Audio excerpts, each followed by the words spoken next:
Well, welcome back to Good Day Seattle. You know, being a parent can be hard. I think we can attest to that as for those of us who have kids. A new study out of Ohio State University showing that 57% of parents self-report feeling burned out by their parental duties. So here to discuss how you can deal with that burnout, author and personal growth strategist, Florence Ann Romano. Thank you so much for being with us this morning. Thank you for having me, Jade. I'm sure the parents out there are like, only 57%? Are you sure about that? Right? I not higher. I think maybe there's a bunch of liars in that study because it's got to be higher than that. Right. So let's talk about it. What factors play a role in that parental burnout? I'm sure I could list a few. Listen, there could be millions. We could talk for hours, but I really think it's the subtext of our life oftentimes that leads to the biggest signs of what's going on. And social media is such a dominant force in our lives.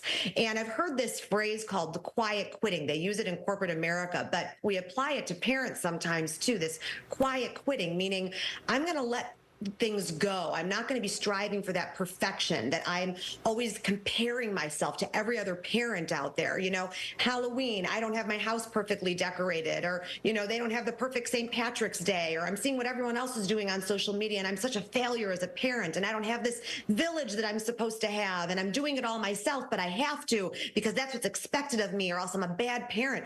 This is what keeps you up at night. This is what plays in your mind. And the more you let yourself go down that rabbit hole, the more you believe that. So no wonder parents are feeling burnt out because they're comparing themselves so much to what they see out there. Yeah, no, absolutely. And that's awful that we do that because our kids at the end of the day, they don't care. So how can parents create a more kind of reasonable expectation for themselves and their kids? Well, fewer structured activities, more time for play, more time for imagination, more time for putting your phone away and technology away and making it kind of that old school feeling. You know, I was talking about that with someone the other day that, you know, we miss out on that simplicity that used to be there in our lives and we replace it with so much stuff because stuff tends to be the theme of life these days. The more, the better, the things we have, the things we do. But oftentimes it is the simple moments. It's just being present, connecting with your child and making sure that they know that you care and that you're showing up for them.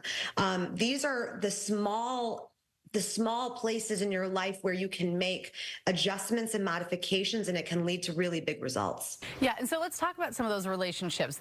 How do they influence burnout? You know, does it help? Of course, I think I know the answer. Does it help to have a support system for it? I feel like it does. I'm all about village. In my book, it's called Build Your Village. I talk about 6 archetypes of villagers that you identify with. Who am I of these 6 people and who do I need of these 6? It's that reciprocity. And you want to find people in your life that are going to support you the right way in the season of your life and not being afraid to ask for help. That's so difficult for us to do because we think if we're asking for help, then we're weak or people are going to look at us differently. But that's what we're supposed to do. We were supposed to be born into villages and have a life that was built around support and love.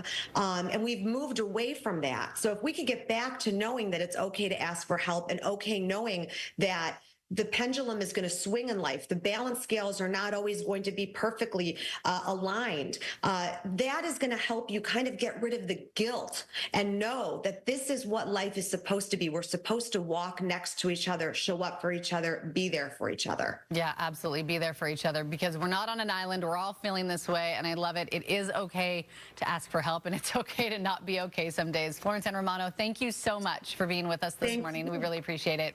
Thanks for having me. Jade. Thanks for joining Good Day Seattle. Have a great rest of your day.